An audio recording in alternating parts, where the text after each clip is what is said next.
Hi, YouTube friends and family. Welcome back. Just Christina here. Today, I'd like to share a little pamphlet with you entitled Americans Have a Right to Know About the Council on Foreign Relations. This was published by the John Birch Society in the mid-1990s, and this is a little more up to date as to the actions of the Council of Foreign Relations all the way up into the Clinton era. And for many of us who have an educated opinion on the Clinton Foundation and the modus operandi of Bill and Hillary, we are aware of their staunch ties to communism and socialism in America.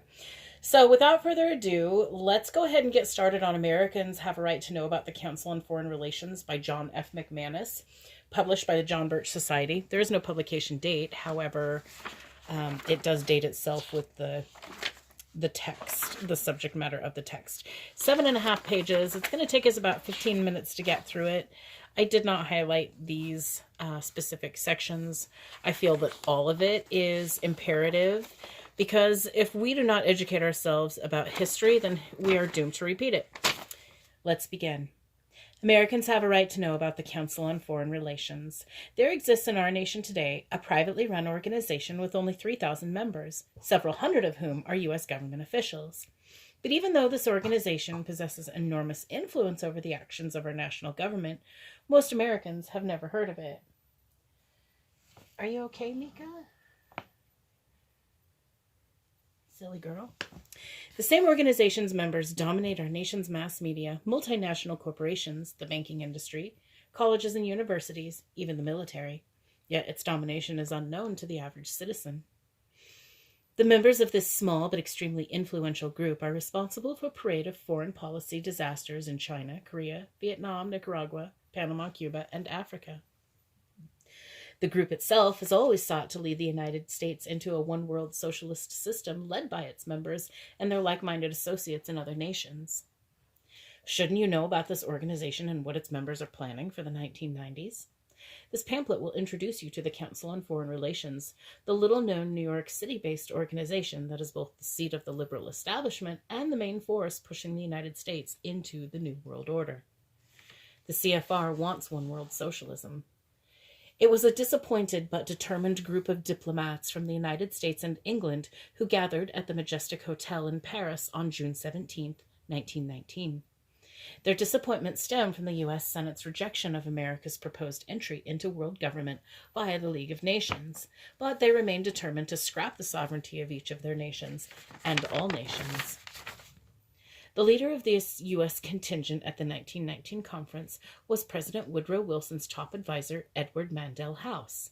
In the 1912 book Philip Drew, Administrator, House laid out a plan for radically altering the American system via what he termed a conspiracy. And I'm not even kidding, look, right here, a conspiracy. So in 1912, they coined that term. The book supplied his ultimate goal, Socialism as Dreamed of by Karl Marx. The Paris gathering led to the formation of the British Royal Institute for International Affairs and the American Council on Foreign Relations. With Rockefeller and Carnegie money backing it, the CFR quickly attracted influential Americans who used their influence to labor for the one-world socialist goal. In 1939, the organization accepted a formal invitation to establish a relationship with the U.S. State Department. That relationship soon grew into CFR domination of the foreign policy of our nation. Practically every Secretary of State for the past 50 years, serving both Democratic and Republican administrations, has held a CFR membership. They have an explicitly stated goal. As early as 1922, the CFR prestigious journal Foreign Affairs brazenly called for world government at the expense of our nation's independence. Repeatedly airing this subversive goal over subsequent years, Foreign Affairs published its most explicit call for the termination of U.S. sovereignty in Richard N. Gardner's 1974 article entitled The Hard Road to World Order. Admitting that instant world government was unfortunately unattainable, the Columbia University professor and former State Department official proceeded to champion an end run around national sovereignty, eroding it piece by piece. He also pointed to numerous international groups and causes, each of which he claimed can produce some remarkable concessions of sovereignty that could not be achieved on an across-the-board basis. At the time this article appeared, hundreds of CFR members were holding high government posts. Those who were required to swear an oath to support the Constitution of the United States should have immediately resigned from the CFR, but none did. Nor were any asked to do so by superiors in government. Instead, the erosion of national independence and the undermining of the Constitution continued.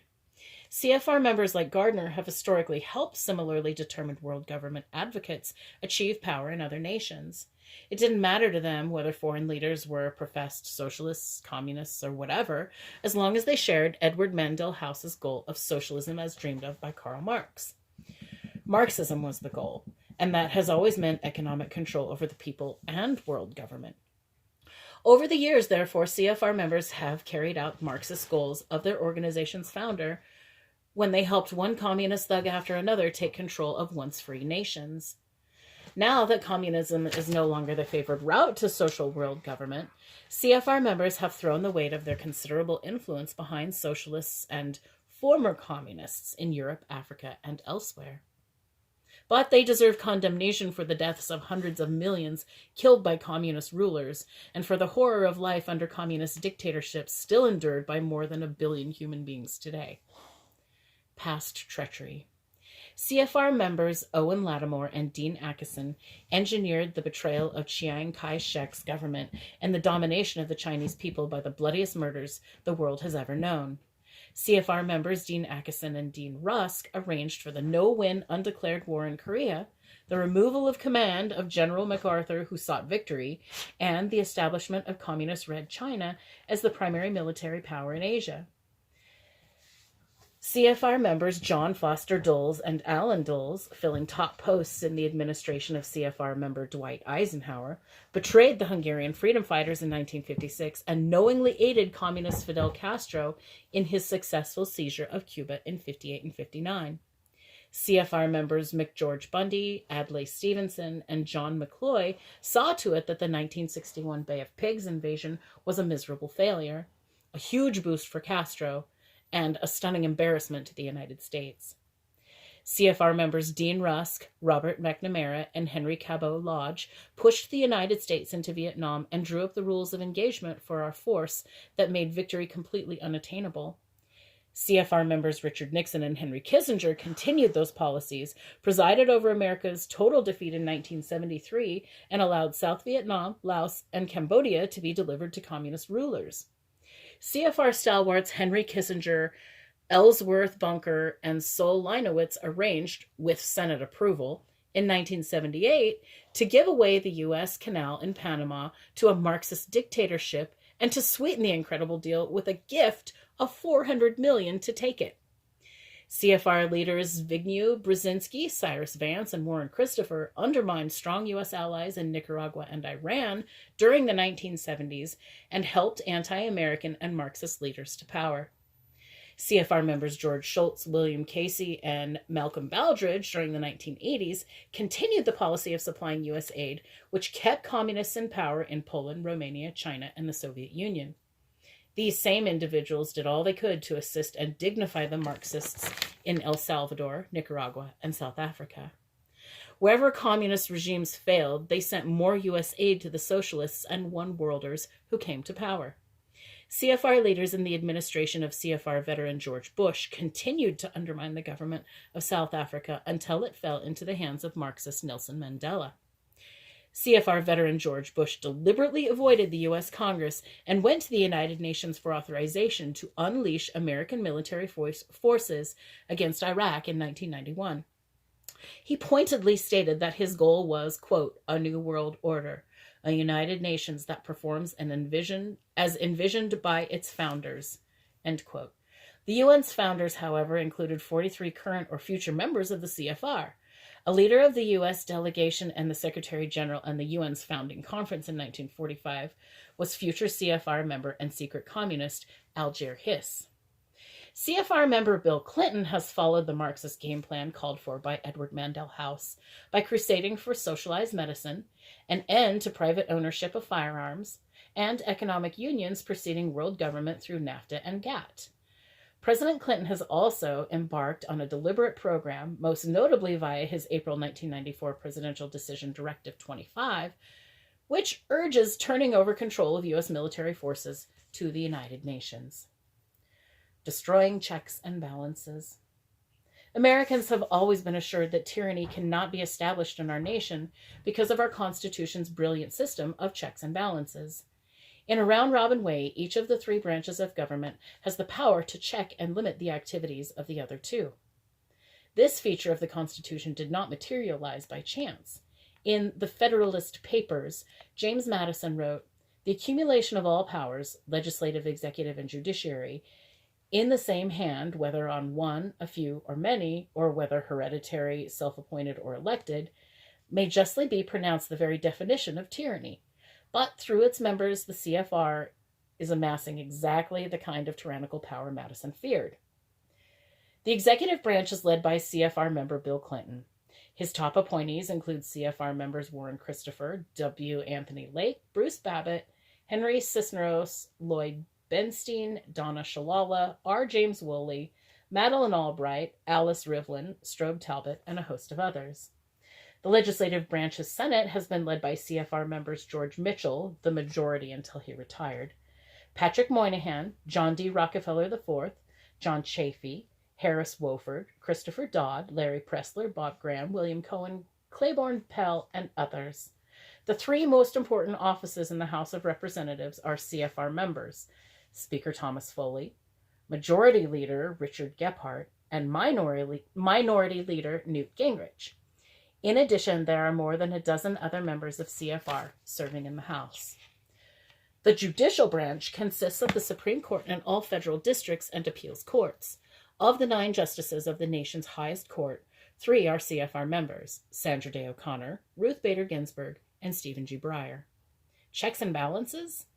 The CFR doesn't worry about them at all, but every American should carefully consider James Madison's warning. Grip on mass media.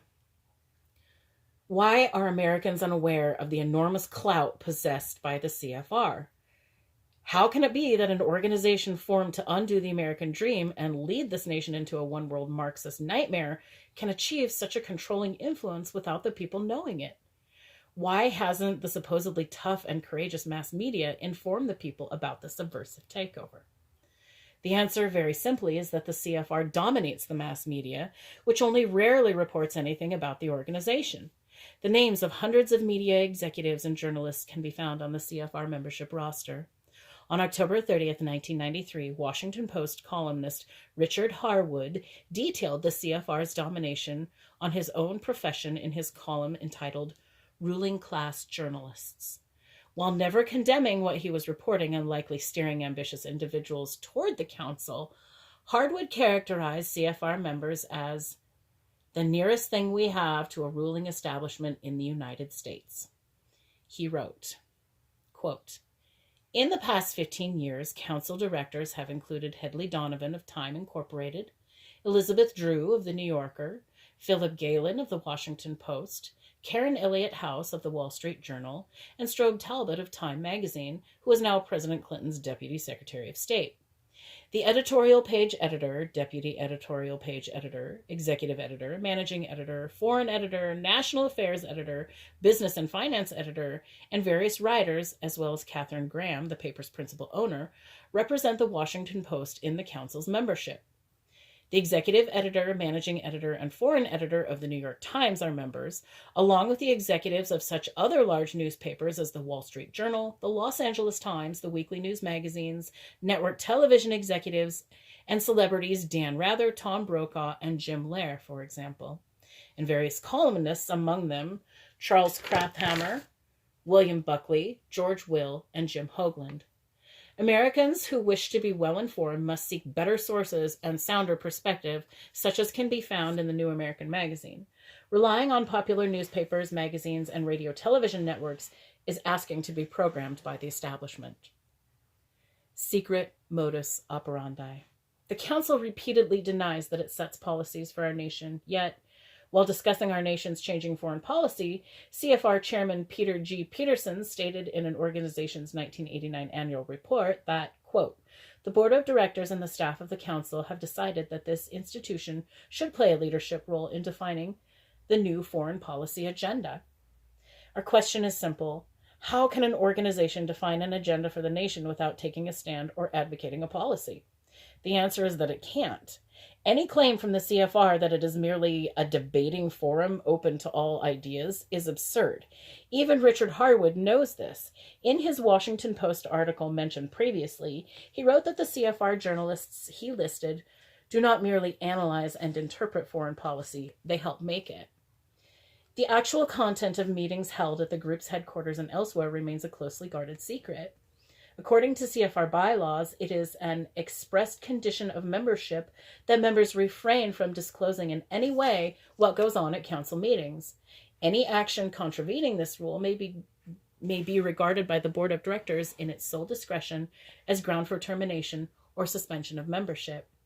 Yet cabinet officials, members of Congress, high-ranking military officials, and other government officials repeatedly participate at CFR functions.